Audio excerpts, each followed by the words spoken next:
So I'd now deal with factors affecting equilibrium constants and its characteristics. The very first factor or the property of equilibrium constant, whatsoever be its nature, whether it is Kp or Kc or Kx, most of the times Kp and Kc are used. Sometimes Kx is also employed. I shall be dealing with all the three types of constants here.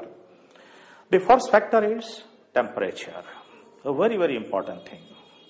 It is found that so long temperature of a reaction is constant, no matter you do any change in the concentration or pressure for any substance, the value or the numerical value of equilibrium constant will remain constant, provided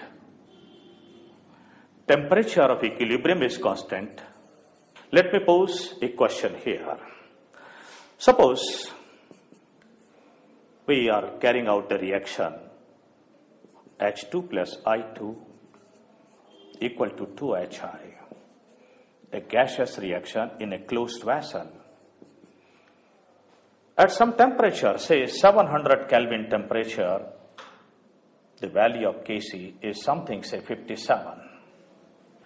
Now, if I double the concentration of hydrogen or iodine or Hi, what is going to be the effect upon the equilibrium constant, provided temperature remains constant? Kc at 700 Kelvin temperature, that's our question. The answer is so simple.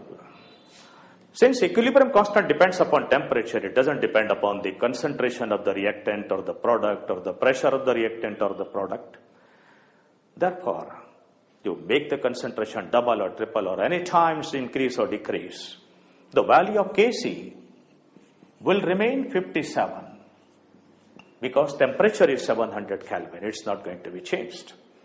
Obviously, if temperature is changed, the numerical value of equilibrium constant for the same reaction will undergo a change. That is given by an equation known as Van 't Hoff equation, and that is log of K2 by K1 equal to delta H upon 2.303 R into 1 upon T1 minus 1 upon T2, where T2 is the higher temperature and T1 is the lower temperature, and delta H is the heat of reaction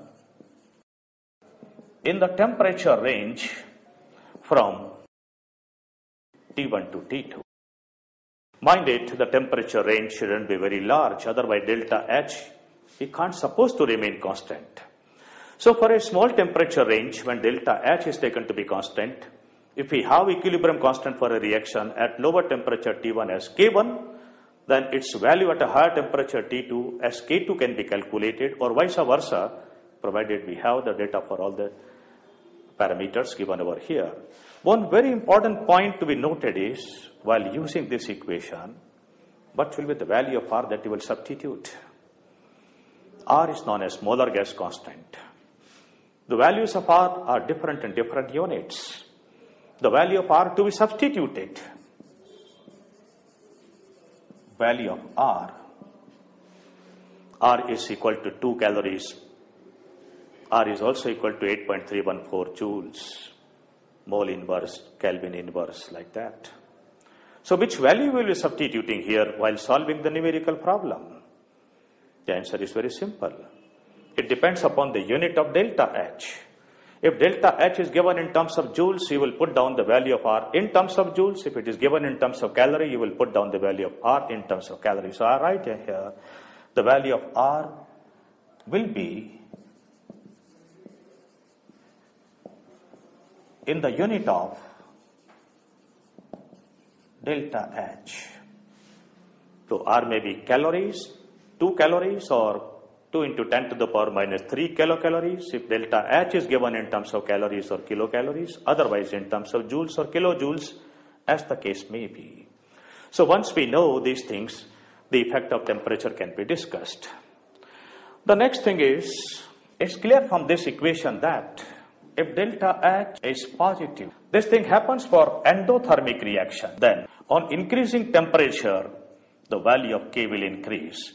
In my course of teaching, I shall be using such symbols when I write an upward arrow against a property or against anything, it indicates its increase, and downward arrow would indicate its decrease.